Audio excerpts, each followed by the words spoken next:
Hello, third grade readers. Welcome to our lesson today about asking and answering questions in an informational text. So we have now looked at our prairie dog homes and the graphic organizer. You read about beaver lodges and answered the graphic organizer. So today we're going to talk about answering questions related to the text specifically. So in your LAFS Ready book, open up to page 14. And let's look at the story, Termite Mounds Together. It says, termites are insects that live together in nests. Some termites are called mound builders. They build their nests from mounds of clay.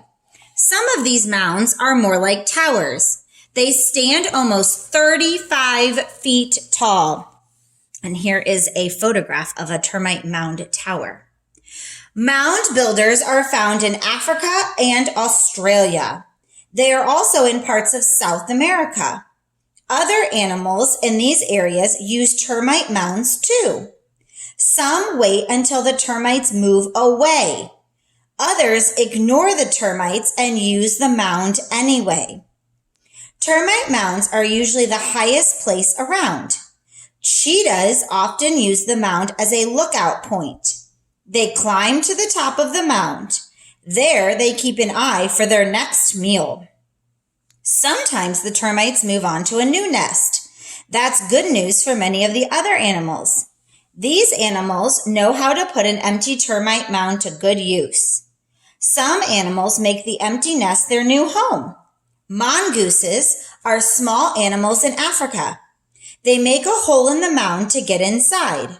The termite mound keeps them safe from other animals. Snakes also use an empty termite mound as a home. Termite mounds also come in handy for large animals. Elephants and rhinos use them as scratching posts. Bug bites and dry mud can make any creature itchy. These large animals stand near a mound and rub against them. Sometimes they even stand over a mound to scratch their bellies. That's pretty cool. I just learned a lot of information, not just what a termite mound is, but how all these animals use it. So now we're going to answer some questions and go back and find our evidence. So let's look at question 1. Oh, I already noticed part A and part B. Don't leave one blank. Remember, these two things work together. Part A is our answer. Part B is our evidence. Part A. Why do cheetahs climb up termite mounds? I see that they're asking us about cheetahs, so I'm going to skim and scan for where they're talking about cheetahs, and I'm going to look for them climbing up the termite mound. So we've talked about skim and scan in our lessons, where we quickly scan with our eyes and our fingers and skim through looking for cheetahs. Oh, I found cheetahs.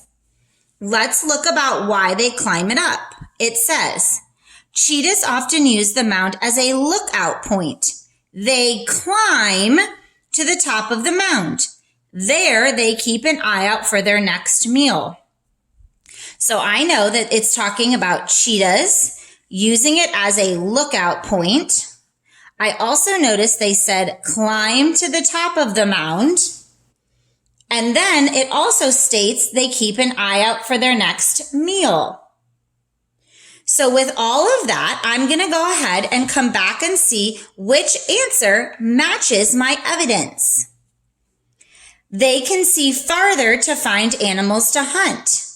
Well, that's what it said, a lookout point, so that could be my answer.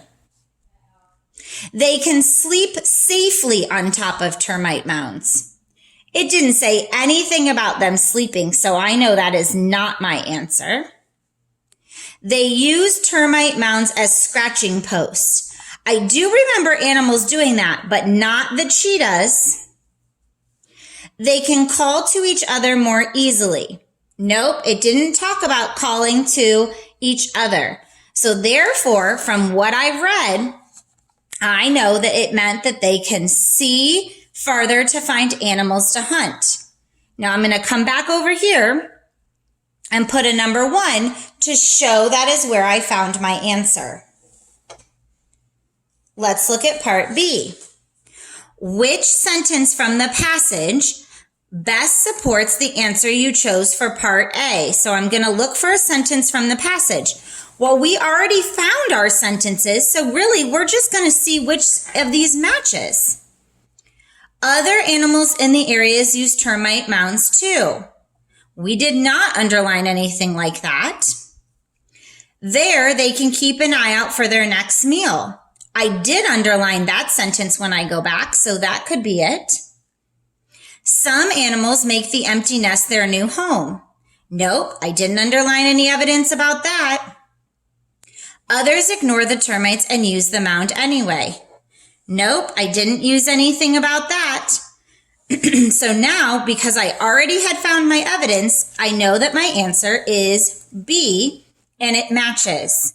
So here we go again. I'm going to put a number 1, showing that's where I found my answer.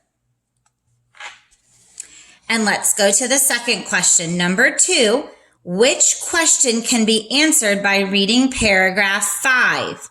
So I need to look at paragraph 5, see what it's about, and then find a matching question. So I'm going to go over here to paragraph 5, and it talks about animals make their empty nests a new home, mongooses, how they make a hole, keep them safe, and that snakes use it. So I know that this is talking about other animals using the nest, mongooses, and snakes. Now I go back. How tall is a termite mound? Nope. When I looked at paragraph 5, it didn't tell me how tall here. It told me up in paragraph 1. So I know that's not it. Why do mongooses move into termite mounds? We just talked about that mongooses are in here and that they do this to keep them safe from other animals. So I can answer that question. What large animals use termite mounds? Well, in this one, it talks about small animals. So I know that that is not going to answer the question because we aren't asking about large, we're talking about small animals. What animals are mound builders? Mound builders we're talking about up here in paragraph 2. These were animals that were using the mound. So I know that that is not going to be answered in paragraph 5.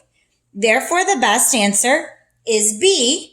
And I can come over here and say, here is where I found my answer to number 2 because I've already proved my evidence.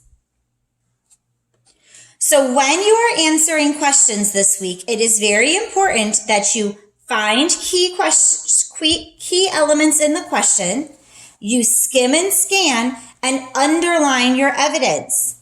This is not just for a practice this week. This is something we're going to be doing from now on going forward. Make sure that you have completed this lesson before you move on.